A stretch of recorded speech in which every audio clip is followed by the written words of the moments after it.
Solen Yusuf inurong umano ang kaso kay Ann Curtis matapos mapanood ang viral video ni Jasmine Curtis Smith. Yan po yung ating tatalakayin. Bibigyan ng komento, opinyon sa araw na ito. Pero bago po yan, nais ko lang po kayong pasalamatan sa inyong walang sawang suporta at pagtangkilik po dito sa ating channel. At sa mga bagong napadaan lang po dito sa ating channel, huwag niyo po sana kalimutan na mag-subscribe. Hit nyo na rin po notification bell para lagi po kayong updated sa mga bago pang video na ating ilalabas.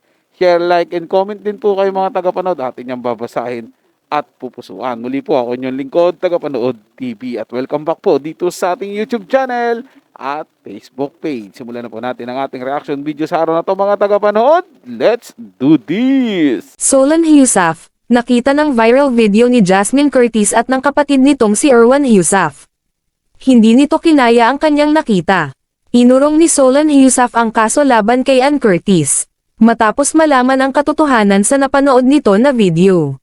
Inamin nito na nagkamali siya ng pag-aakala na ang may third party ay si Ann Curtis. Bago natin ipagpatuloy, huwag natin kalimutan mag-subscribe at pindutin ang notification bell para updated kayo sa susunod natin tatalakayin. Inurong ni Solen Yusuf kapatid ni Erwan Yusuf ang kaso laban sa aktres na si Ann Curtis.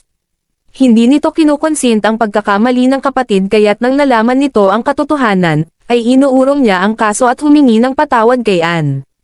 Si Ann at Solen ay matalik na magkaibigan, bago pa nito makilala ang kapatid na si Erwan Yusuf. Kaya't hindi ito nagdalawang isip na humingi ng patawad sa kanyang pagkakamali, na hindi niya binigyan ng pagkakataon na pakinggan ang kaibigan na si Ann, dahil naniwala agad ang mga ito sa kapatid. Inamin nito, na kahit hindi siya mabuting kapatid, pero hindi naman siya konsentidor sa mga mali nitong ginagawa. Minabuti ni Solen na nasa maayos na kalagayan si Ann at ang pamangkin nitong si Dahlia. Pinakiusapan nito si Ann Curtis na umuwi na ng bansa, dahil iuurong na niya ang kaso laban dito. At aayusin nila ang relasyon nila ng kapatid.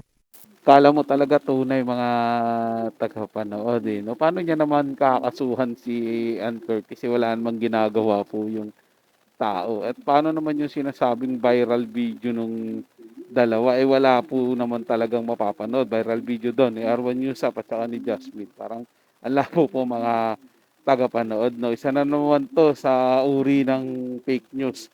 Well, kung may katotohanan man at marami na rin naman lumalabas na balita na naghiwalay yung dalawa, si Ann Curtis at si Erwan Yusuf, eh maramang sa malamang po, problemang personal po nila yun at wala pong involved na mga third party dahil wala pong patunay doon. At yung mga sinasabing kumakalat na mga video daw ni Ann Curtis at Bong Navarro, Ann Curtis at Samuel B naman, ngayon Erwan Yusuf naman at Jasmine Curtis Smith, yung mga ganun po yung ginagawa nila mga tagapanood. At wag po natin basta-basta paniwalaan yun. So, ang dapat po mga tagapanood, pagdating sa mga gantong showbiz balita, yung mga mainstream media, sila Nanay Solis din, Nanay Solis at saka si OG Diaz.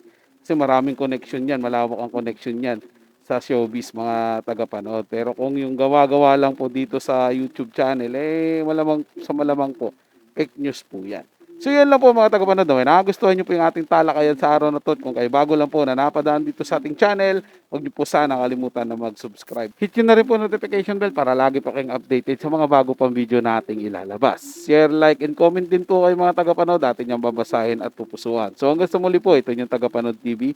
Komento at opinion lamang. Wala pong personalan. Paalam po at mabuhay po kayong lahat.